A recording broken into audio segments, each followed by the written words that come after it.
A terceira relação, porém não menos importante que nós temos para poliedros, ela vai ser uma relação que vai ligar o número de faces de um poliedro com o número de arestas, mas antes temos que falar sobre algumas novas definições aqui.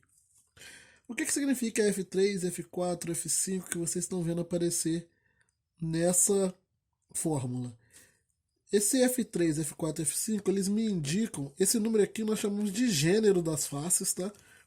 E F3 indica o número de faces triangulares de um poliedro, F4 o número de faces quadrangulares, F5 o número de faces pentagonais e por aí vai até o Fn, que é o número de faces de n lados. Então, vamos dizer que um poliedro ele é formado por 4 triângulos e 7 quadrados. Então, o F3 dele é igual a 4 e o F5 e o F4 é igual a 7.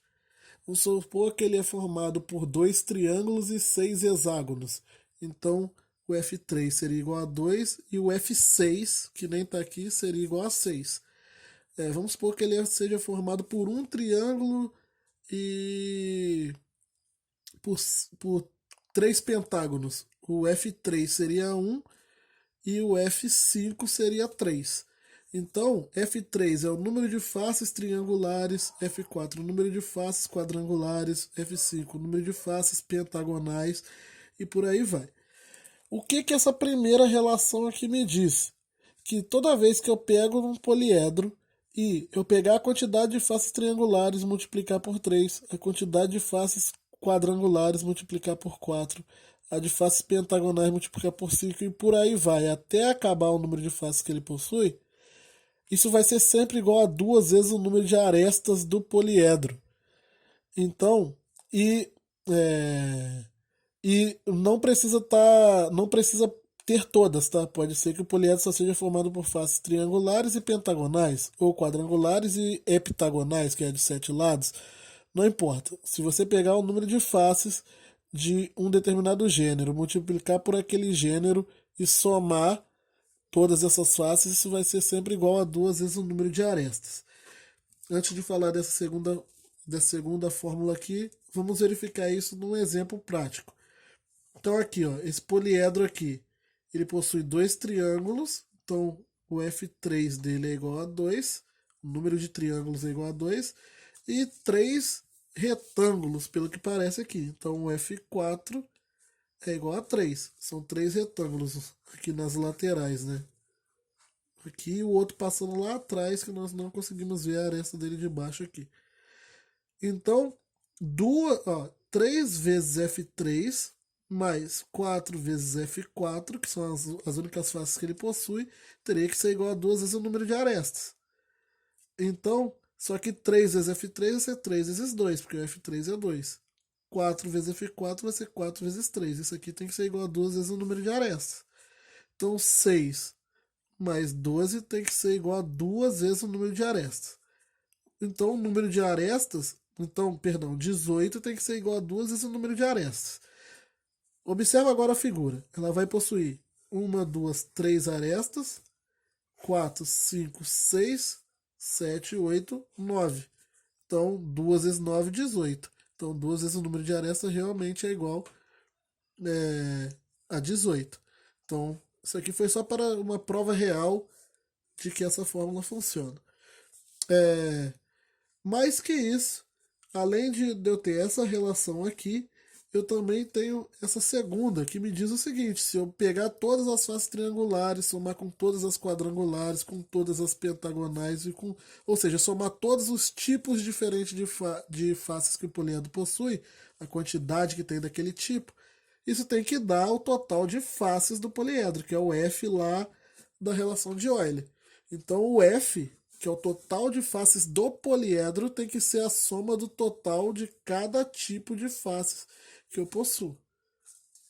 Vamos lá, com exemplos para ficar melhor. O primeiro aqui me diz o seguinte: um poliedro tem 3 faces com 4 lados, 2 faces com 3 lados e 4 faces com 5 lados. Calcule o número de vértices desse poliedro. Vamos lá. Eu quero calcular o número de vértices. A fórmula que me dá o número de vértices ou é a de ângulos, que ele não está falando nada sobre ângulos aqui, ou eu vou ter que usar a relação de Euler. Vértice mais face é igual a aresta mais 2. Eu vou ter que usar isso em algum momento. Mas eu não conheço o total de face, nem o número de arestas ainda. Eu vou usar essa segunda relação que eu tenho para tentar encontrar esses números aqui, ó, o total de faces e o total de arestas que meu poliedro possui. Vamos observar o que ele fala no problema. Ele fala que o poliedro tem 3 faces com 4 lados. Então, o F4 desse poliedro é 3. Duas faces com 3 lados. O F3 desse poliedro é igual a 2. E 4 faces com 5 lados. Então, se ela tem 5 lados, ela é o F5 e você possui 4 dessas. Tomar cuidado para não confundir esses números, tá? Botar um índice aqui no lugar do número. Ele quer que calcule o número de vértices. Eu preciso saber o número de faces, que agora já dá para eu saber. O número de faces para esse poliedro aqui vai ser o F3 mais o F4 mais o F5, que é o total de faces triangulares mais o total de faces quadrangulares mais o total de faces pentagonais. E isso daqui para mim vai dar 2 mais 3 mais 4, que é 9. Mas agora eu preciso encontrar o total de arestas. E é aí que entra aquela primeira relação. O total de arestas para esse poliedro aqui, eu sei que 2 vezes esse total de arestas vai ser igual a... Ele só tem faces triangulares, quadrangulares e pentagonal. Então vai ser 3F3 mais 4F4 mais 5F5. Ele não tem as outras faces, então não precisa colocar. 2A vai ser igual a 3 vezes 2 mais 4 vezes 3 mais 5 vezes 4. Deixa eu ajeitar aqui. Então, 2 vezes o número de arestas vai ser igual a 6 mais 12 mais 20. 2 vezes o número de arestas vai ser, então, igual a 18 mais 20. Então, 38. A vai ser 38 por 2, que é igual a 19. Então, o total de arestas é 19, o total de faces é 9. Eu quero encontrar o total de vértices. Agora eu volto aqui na relação de Euler. Então, vértices mais faces é igual a arestas... repetir a relação, perdão. O número de vértices mais o número de faces, que é 9, vai ter que ser igual ao número de arestas, que é 19, mais 2. Então, o número de vértices mais 9 é igual a 21. Então, vértices é igual a 21 menos 9. O número de vértices, então, vai ser igual a 12. Ok?